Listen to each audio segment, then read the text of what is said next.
منيو أكلات الأسبوع. هاتي ورقة وقلم واكتبي ورايا، مفيش حيرة بعد كده. تنفع كمان للعزومات. أنا دعاء ودي قناتي. لو أول مرة بتشوفيني ما تنسيش تدوسي لايك وتشتركي في القناة وتدوسي على كلمة الكل عشان يوصلك إشعار بكل فيديوهاتي.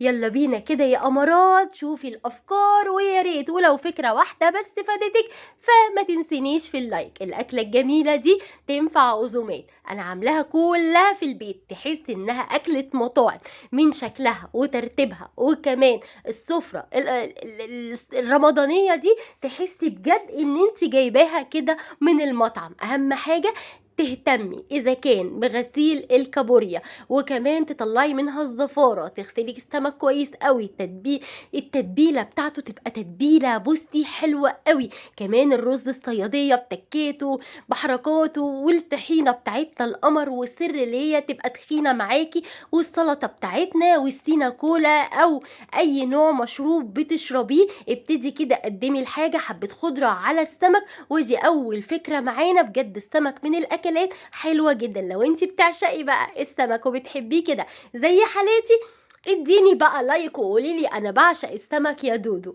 الاكله اللي بعد كده أكلة سهلة وسريعة ما بتاخدش مني أي وقت خالص، وهي إيه؟ نص كيلو من السجق بينزل الدهون بتاعته.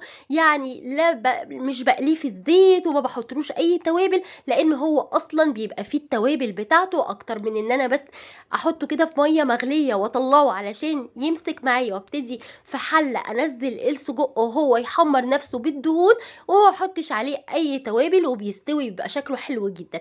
المكرونة اللي هي بالصلصة، اي نوع مكرونة براحتك خالص، وده لبن السلطة والمخلل والكاتشب والمايونيز. بجد المكرونة محدش ما بيحبهاش، كل الاولاد بتموت في حاجة اسمها مكرونة، واكتر حاجة كمان المكرونة الاسباجيتي. الله على الجمال. بصي بقى شكل الفراخ، لونها، طعمها، كل حاجة تحسي ان انت اكنك عاملة عزومة. حتى لو انت عاملة الاكل ليكي انت واولادك بس، بالشكل الجميل بالتقديمة الجميلة، بجد هتفرحيهم. ده لو حاجة بسيطة هتفرق معاهم كتير جدا. انا كنت عاملة الاوراق الجميلة دي، كانت متبلة اصلا، يعني انا جايباها متبلة بس عملتها بطريقة سهلة وسريعة، ولا لونها وجمالها. وصينية البطاطس القمر دي بعد ما استوت دخلتها كده الفرن، خدت وش، فبصي تحسي ان انت اكنك جايباها من تحت بالظبط. رز بالشعرية والمخلل، وبقيت السفرة بتاعتنا. اكلتنا كانت لذيذة وبطعم المطاعم بالظبط. الاكلة اللي بعد كده دي كانت عزومة، بس عزومة حلوة جدا، خفيفة على قلبي وبحبها جدا. كانت بنوتي عازمه اصحابها، ووالدتي كمان كانت عندي في البيت، فعملت لهم عزومه. بس انما ايه، لما تحبي ان انت تعملي عزومه اقتصاديه يبقى المحشي. ليه بقى؟ لان انت بتعملي الخلطه مره واحده، والبانيه كمان بدل ما تجيبي مثلا فراخ قطع او كده، لا انا المحشي عندي بيبقى حلو جدا بطريقه سهله وسريعه. وبصي الشكل اصلا، بصي اكنك جايباه بجد والله من تحت. كان طعمه جميل جدا. هنزلك يعني الطريقه بالظبط في صندوق الوصف. وعملت البانيه كان بطريقه سهله، والكوسه بتاعتنا القمر، وكمان شوربه لسان عصفور، والمشروب اللي بتحبيه على الفطار اشربيه. وكان طبعا الراعي الرسمي الكرنب، الناس كلها بتحبه، اولادي بجد بتموت في حاجه اسمها محشي الكرنب. فظبطت محشي مشكل، كوسه وكرنب وورق عنب، لا مش ورق عنب، انا مش شايفه ورق عنب، انا بألف ولا ايه؟ لا كوسه وفلفل و كرنب وبتنجان. بجد كانت الأكلة والعزومة كانت حلوة جدا، والشوربة ما تنساهاش. تعالي نروح على الأكلة اللي بعد كده، المكرونة. مش أنا بقولك إحنا أصلا على طول أكترية الوقت ببتدي إن أنا أعمل مكرونة، لأن الأولاد بجد بتحبها جدا. كل كام يوم تلاقيني بعمل لهم كده مكرونة، بس مرة بقى اسباجيتي، مرة مقصوصة، مرة محمرة، يعني بنغير، بس بجد إحنا بنحبها جدا.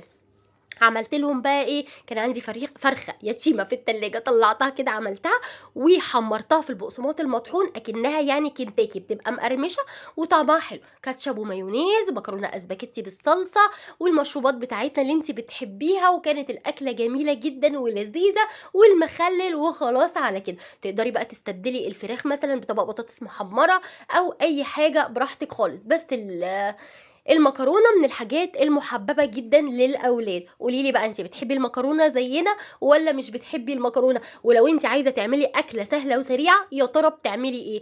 الأكلة اللي بعد كده أكلة اقتصادية جدًا، بس بجد حلوة جدًا، كان بقى لنا كتير جدًا ما عملناهاش من أول الشهر، بس لمّا أنا عملتها اللهم بارك بجد الأكلة اتنسفت بجد.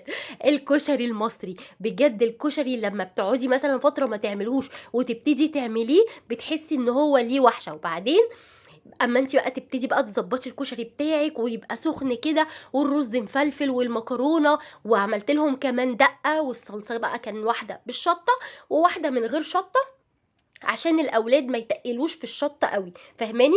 وبعد كده لمّا جاعوا كمان شوية عملت لهم الكشري برضه بس في أكياس، مين فاكر زمان كان بياكل الكشري في كيس؟ أنا لحد دلوقتي ممكن أعمل لي كيس كشري بجد وأقعد آكله، بجد بيبقى حلو جدًا.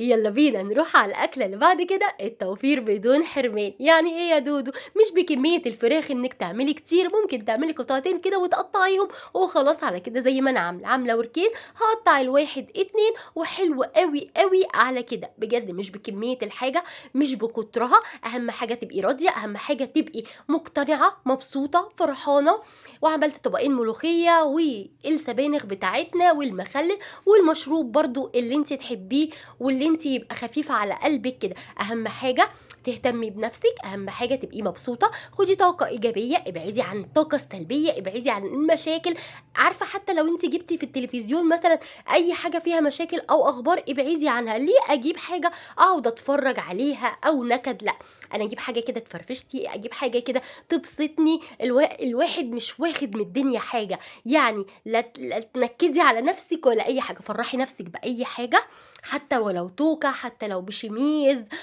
أي حاجة فرّحي نفسِك بيها، اهتمي بنفسِك ليكِ أنتِ مش لحد تاني، العيد ليكِ أنتِ مش لحد تاني، باشوف ناس كتير أوي بييجي العيد بتهتم عشان أجوازها إيه، لأ أهتم عشاني أنا مش عشان حد تاني، عشان نفسي، عشان أنا أبقى حلوة في عين نفسي مش في عين حد تاني، أنتِ لمّا تشوفي نفسِك حلوة الناس كلها هتشوفِك حلوة، خدي طاقة إيجابية، اب ابقي مبسوطة، فاهمة، ابقي مبسوطة، اقفي فعلًا قدّام المراية، على فكرة ده مش غلط إنِّك تقفي قدّام المراية تقولي أنا حلوة، أنا جميلة، أنا مبسوطة، بجد بتخلّي كل الطاقة الإيجابية تيجي لِك والطاقة السلبية تجري بعيد عنِّك، خلّيكِ زيي كده، على طول باقول يا دودو يا عسل، وعلى طول معايا كشكول كده باكتب فيه مثلًا عملت إيه النهارده وكاتبة عليه من برّه دودو العسل، والله كاتبة فعلًا كده، عارفة ليه؟ عشان ده يبقى حاجتِك أنتِ تحسّي فعلًا إن أنتِ بالفرحة، خلّيكم فرحانين، خلّيكم مبسوطين، كل سنة وأنتم طيبين بمناسبة العيد، ولو عجبِك الفيديو